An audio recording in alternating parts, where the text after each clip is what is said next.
नमस्कार दोस्तों, क्या हाल चाल। तो शुरू करते हैं आज के हमारे कुछ न्यूज़ की। उसके बाद हम लोग निफ्टी वगैरह के लेवल्स को भी डिस्कस कर लेंगे। कल फिर निफ्टी का एक्सपायरी है, उसके भी लेवल्स डिस्कस कर लेंगे और बैंक निफ्टी तो हमारा एज यूजुअल चलता ही है। तो ये सब चीज़ें करते जाएंगे। तो मीनवाइल चलो शुरू करते हैं। तो एक दिन की पॉजिटिव न्यूज़ के साथ में कि कल जो हमारे एस जयशंकर सर हैं उन्होंने डिक्लेयर किया है कि हमारा जो इंडिया और चाइना का जो बॉर्डर पे स्टैंड अप चल रहा था उसमें 75% तक के एरियाज में इंक्लूडिंग गलवान डिसएंगेजमेंट हो गया है। तो ये एक पॉजिटिव खबर है इंडियन के लिए, क्योंकि वहाँ से चाइना से कुछ फोकस हटेगा तो कुछ और चीज़ों में हम लोग अदर फोकस कर सकते हैं। और एक जो करीब करीब वार की सिचुएशन बन रही थी वो एक डिस्क्लेट हुआ है, क्योंकि 4 साल से तो हटे नहीं थे वो लोग। तो कुछ चीज़ें तो हो रही थी गड़बड़, इतना सारा इन्वेस्टमेंट करना पड़ रहा था। सेना को उन इलाकों में रखना ही इटसेल्फ काफ़ी बड़ा खर्चे का काम है इंडियन इकोनॉमी के लिए। तो अगर वहाँ से स्टैंड अप हटता है या डिसएंगेजमेंट होता है तो it's very positive for us, for Indian economy also. तो ये चीज़ मुझे लगा कि आप लोगों से सबसे पहले डिस्कस करनी चाहिए। तो ये चीज़ एक अच्छी चीज़ हुई है इंडियन इकोनॉमी के पर्सपेक्टिव से। तो इट्स भाई मानना पड़ेगा, चाहे जिसका रोल रहा हो, चाहे पुतिन का रोल रहा हो इसमें, चाहे और किसी का रहा हो, लेकिन एक अच्छी चीज़ रही कि भाई चीज़ें कुछ हद तक संभल रही हैं। हालांकि चाइना के ऊपर विश्वास तो नहीं कर सकते हैं बिल्कुल भी, बट ठीक है, हम लोग अपनी जगह सावधान रहेंगे और चीज़ें पहले से बेटर हो तो अच्छा है, वार वगैरह ना हो तो अच्छा है। और एक चीज़ हुआ है खतरनाक, हूती वालों ने हाइपरसोनिक मिसाइल मार दी है इजराइल पे। बताओ, हाइपरसोनिक मिसाइल इनके पास कहाँ से आ गई है? क्या इनके देश में इतने बड़े बड़े साइंटिस्ट हो गए हैं जिन्होंने हाइपरसोनिक मिसाइल बना दिया है? नहीं, दिया होगा इनको रसिया ही दिया होगा। बट ये है कि रसिया कभी क्लेम नहीं करेगा कि मैंने दिया है इनको। एंड कैसे दे सकता है हाइपरसोनिक मिसाइल?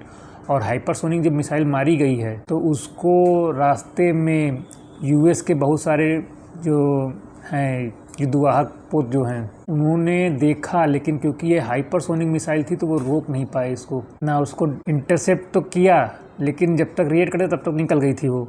और इवन इजराइल की भी जो आयरन डोम वगैरह जो है उनके डिफेंस सिस्टम, वो सब भी इसको रोक नहीं पाए और ये मिसाइल जाके हिट की है तेल अवीव के पास। तो इट्स वेरी बिग थिंग। और आई थिंक अब इजराइल के एक्शन चालू होंगे यमन के ऊपर। जो यमन के हूती रिबेल्स वाले इलाके हैं उनमें फिर से हो सकता है ये चालू हो। तो एक ये भी था। अब सबसे बड़ी न्यूज़ जो आ रही है, जो 17 और 18 की रात में आने वाली है, वो है फेड के रेट कट। अब फेड के रेट कट का असर कैसा होगा कि अगर 0.25 बेसिस पे उन्होंने रेट कट किया तो हो सकता है मार्केट थोड़ा सा नीचे आए। थोड़ा सा नीचे आएगा, लेकिन लॉन्ग टर्म के लिए फ़ायदेमंद रहेगा, क्योंकि ये डर नहीं रहेगा कि रिसेशन आ जाएगा। अगर गलती से 0.50 कर दिया तो मार्केट थोड़ा सा ऊपर जाएगा, लेकिन कहीं ना कहीं फिर एक रिसेशन वाली जो बात है ना वो चालू हो जाएगी कि रिसेशन इज कमिंग सून।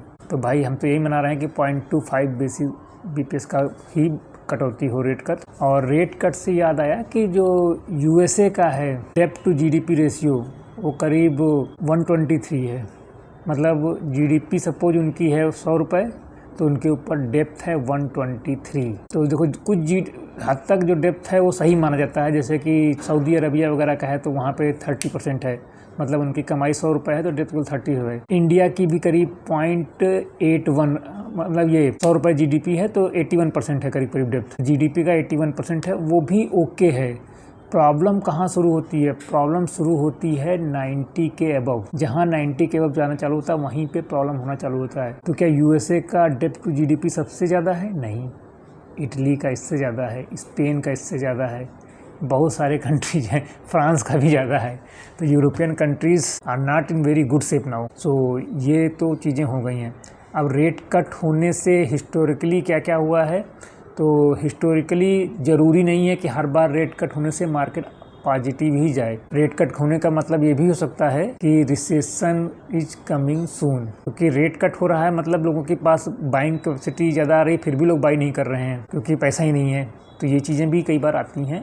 तो वो चीज़ों को कंट्रोल करने के लिए गवर्नमेंट ट्राई करती है कि एक बैलेंस वे में इंटरेस्ट रेट रहे, ना ज़्यादा कम ना ज़्यादा। जैसे कि इंडिया में ये लोग ट्राई करते हैं कि 4% से ±2, तो वो 6% का रेस होना चाहिए, लेकिन जब से अभी 6.7 या 6.8 चल रही है तो वो हल्का से ज़्यादा है, वो 6% तक रहेगी तो it's good for our economy. तो ये हो गया। तो ये कुछ न्यूज़ थी जो मैंने आपसे डिस्कस किया। अब आते हैं, बात करते हैं निफ्टी के ऊपर। तो जैसे कि निफ्टी आज ओपन हुआ 25,407, करीब प्रीवियसली 50 पॉइंट ऊपर ओपन हुआ। Very good things. उसका ओपन पॉजिटिव होने का एक मेन रीज़न था कि हमारे चाइना के और इधर फिलीपींस वगैरह के मार्केट आज बंद थे, तो ज़्यादा कुछ एशिया से आउटपुट था नहीं कि हाँ क्या क्या होगा। और दूसरी चीज़ थी, जो स्टैंड अप ख़त्म हुआ, इसका भी एक पॉजिटिव न्यूज़ था। तो इसके कारण क्या हुआ कि मार्केट करीब 50 पॉइंट गैप अप ओपन हुआ, और वहाँ से फिर ज़्यादा कुछ, जैसे मार्केट बहुत सारे बंद होते हैं ना, तो मार्केट में बहुत ज़्यादा फ्लेक्चुअलिटी नहीं आती, क्योंकि कहीं ग्लोबल कुल मिल नहीं होते हैं।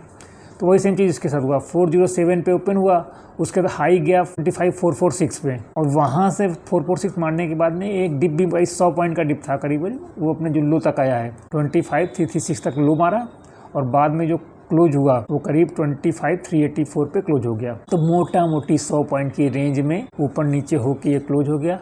अब बात कर लेते हैं कि निफ्टी को चढ़ाने और गिराने वाले कौन कौन से थे। तो निफ्टी को गिराने वालों में सबसे बड़ा था आज बजाज फाइनेंस। बजाज फाइनेंस क्यों आएगा, कुछ रीज़न हो सकता है। हाँ, रीज़न है, बिल्कुल है। क्या हुआ था कि जो बजाज हाउसिंग फाइनेंस का IPO लेने के लिए बहुत सारे लोगों ने क्या किया था, बजाज फाइनेंस का शेयर ले लिया था, ताकि वो शेयर होल्डर के कोटे में जाके उसको अप्लाई कर सकें। तो वो सारे लोगों ने आज बजाज फाइनेंस को सेल किया है। तो इसके लिए बजाज फाइनेंस आज निफ्टी का टॉप लूजर एक तरह से बन सकता है, और बन के वो उसने निफ्टी को करीब 33 पॉइंट ड्रैग किया है। ये जो आपको 27 पॉइंट पॉजिटिव दिख रहा है, इसमें 33 पॉइंट बजाज फाइनेंस ने ड्रैग किया है। दूसरे नंबर पर ड्रैग किया हिंदुस्तान यूनिलीवर। हिंदुस्तान यूनिलीवर काफ़ी दिन से ऊपर जा रहा था, आज हल्की सी प्रॉफिट बुकिंग उसमें आई है, तो वो भी करीब 11.86 नीचे आया है, ड्रैग किया है निफ्टी को। और तीसरे नंबर पे SBI लाइफ, वो भी आज मामूली सा 1.37% डाउन था, लेकिन उसने निफ्टी को करीब 5.58 पॉइंट नीचे खींचा है।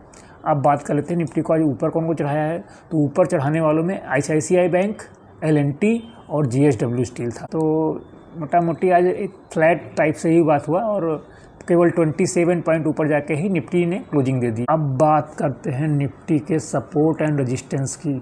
तो निफ्टी का जो सपोर्ट निकल के आ रहा है अभी भी वही है, 25,060 के आसपास इसका एक सपोर्ट निकल के आ रहा है, क्योंकि 25,000 की पुट राइटिंग अच्छे से हो गई है। तो 25,000 के आसपास ही एक मार्केट को रुकना चाहिए। तो उसीलिए जो मैंने लेवल निकाला है वो 25,060, तो ये एक सपोर्ट का काम करेगा। रजिस्टेंस की बात करते हैं तो काफ़ी नज़दीकी रजिस्टेंस है, वो 500 की जो कॉल लेटर है उनके लिए। तो 500 कॉल लेटर के हिसाब से हमने जो निकाला है वो 25,550 के आसपास में इसका एक रेजिस्टेंस आएगा। तो ये आपका रेजिस्टेंस हो गया। अब बात कर लेते हैं हम लोग बैंक निफ्टी की। तो बैंक निफ्टी का जो सपोर्ट निकल के आ रहा है वो सपोर्ट निकल के आ रहा है 51,380, और रेजिस्टेंस जो है 52,580। 51,380 जब तक ऊपर है और 52,580 के नीचे है तब तक एक साइडवेज मूवमेंट रहेगा, और इसके ये दोनों लेवल को कोई एक साइड भी तोड़ेगा, नीचे तोड़ता है तो एक अच्छी गिरावट, ऊपर तोड़ता है तो एक अच्छी तेजी इसमें उम्मीद हम कर सकते हैं। अब कल एक्सपायरी हमारी फिन निफ्टी की है, तो फिन निफ्टी के भी लेवल को डिस्कस कर लेते हैं।